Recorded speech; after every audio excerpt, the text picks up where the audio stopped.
بسم اللہ الرحمن الرحیم۔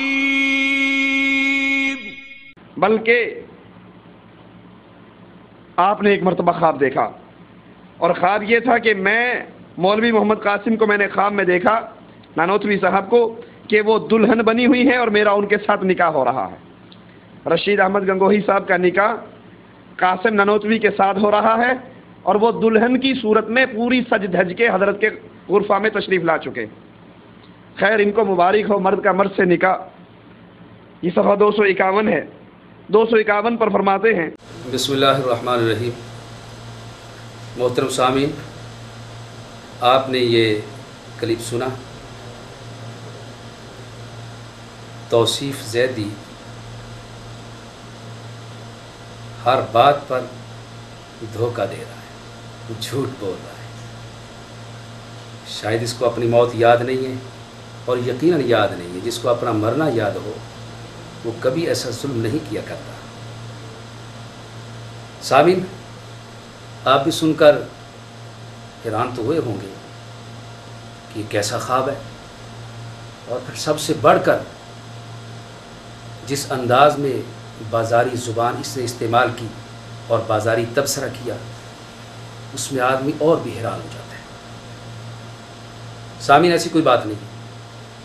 دیکھیں، خواب کچھ ہوتا ہے، تعبیر اس کی کچھ ہوتی ہے، اور جن لوگوں کو اس علم سے تھوڑا سا بھی مس ہے وہ جانتے ہیں، یا جن لوگوں نے تعبیر کی، خوابوں کی تعبیر کی ان کتابوں کا مطالعہ کیا،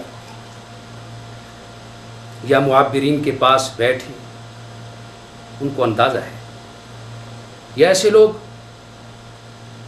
جو دل کے اور باطن کے صاف ہیں، انہیں خواب آتے رہتے ہیں اور وہ خواب بھی سچے ہوتے ہیں، وہ کہ ظاہری طور پر کچھ نظر آئے لیکن اس کی تعبیر تو کچھ اور ہوتی ہے۔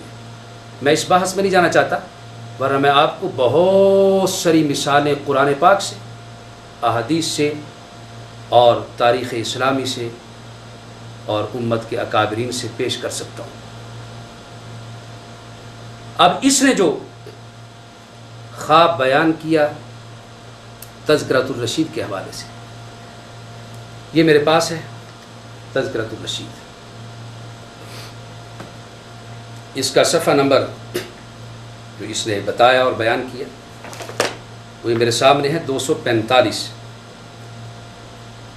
اس کی آخری سطریں ہیں جہاں اس خواب کا ذکر ہے۔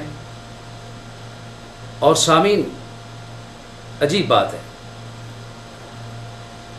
کہ مرتب نے صرف خواب ہی بیان نہیں کیا کہ بیان کر کے چھوڑ دیا ہو کہ کوئی نااہل، اگر مطلقاً بیان کر کے بھی چھوڑ دیتے تو نااہل کو تو حق ہے ہی نہیں کہ خواب کی تعبیر بیان کرے، لیکن حضرت نے، لکھنے والے نے حضرت کے خواب کو اور حضرت کی اپنی بیان کردہ خواب کی تعبیر کو بھی یہاں ذکر کیا ہے۔ اور اس نے جو جملہ کہا نا، وہ دلہن کی صورت میں پوری سج دھج کے حضرت کے غرفہ میں تشریف لا چکے ہیں۔ انا للہ و انا الیہ راجعون۔ او میاں جی زیدی، یہ جملہ جو تو نے بکا ہے، مجھے تذکرۃ الرشید، یہ میرے ہاتھ میں 245 صفحہ میرے سامنے ہے، مجھے اس پورے صفحے سے، اس حوالے سے جو تو نے بیان کیا ہے، اس خواب کے ضمن میں یہ جملہ دکھا دے۔ اگر تو دکھا دے تو انعام کے قابل ٹھہرے گا، اگر نہ دکھا سکے تو جوتوں کے لائق ہے، اور یہ سچ ہے تو جوتوں کے لائق ہے۔ کتنی بڑی خیانت ہے، کتنا بڑا دھوکہ ہے۔ ایک خیانت تو یہ کی اس نے کہ خواب اپنی طرف سے بنا کر بیان کر دیا، جس کا ذکر ہی نہیں ہے، وہ الفاظ اپنی طرف سے بڑھا دیے۔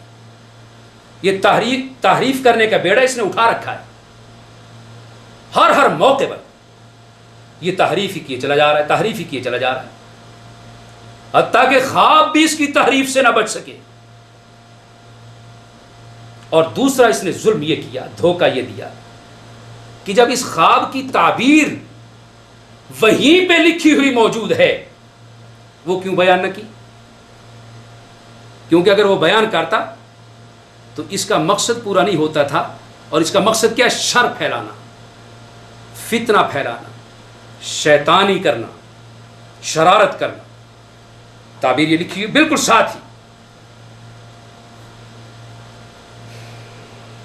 پھر خود ہی تعبیر فرمائی کہ، اس خواب کے ساتھ ہی پھر خود ہی تعبیر فرمائی کہ آخر ان کے بچوں کی کفالت کرتا ہی ہوں۔ یہ حضرت بڑے عالم تھے، معبر تھے،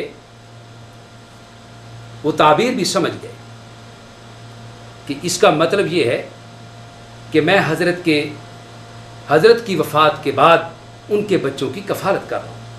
اب بتائیے بھائی، اس کتاب کے اندر وہ جملہ کہاں ہے، یا جو اس نے بکواس کی ہے، جو بازاری زبان اور تبصرہ اس نے کیا ہے، وہ اس میں کہاں ہے؟ عزیزان محترم، یہ بات میں عرض کر چکا ہوں کہ خواب کچھ ہوتا ہے، اس کی تعبیر کچھ ہوتی ہے۔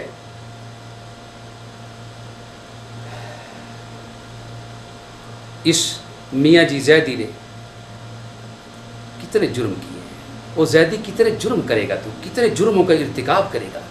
سامعین دیکھیں، پہلا جرم تو اس کا یہ ہے کہ اس نے حوالہ پڑھنے میں خیانت کی ہے، اور دوسرا جرم اس کا یہ ہے کہ اس نے تعبیر کو چھپایا ہے، اور تیسرا اس کا جرم یہ ہے کہ اس نے بازاری تبصرہ کیا ہے اپنی طرف سے۔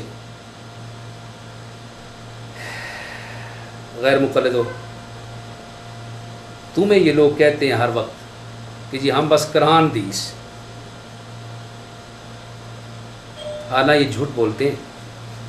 مجھے قرآن پاک کی ایک آیت دکھا دو، ایک حدیث دکھا دو جس میں یہ کہا گیا ہو کہ حوالے جھوٹے پڑا کرو، تحریف کیا کرو، دھوکہ کیا کرو، دھوکہ دیا کرو، خیانت کیا کرو۔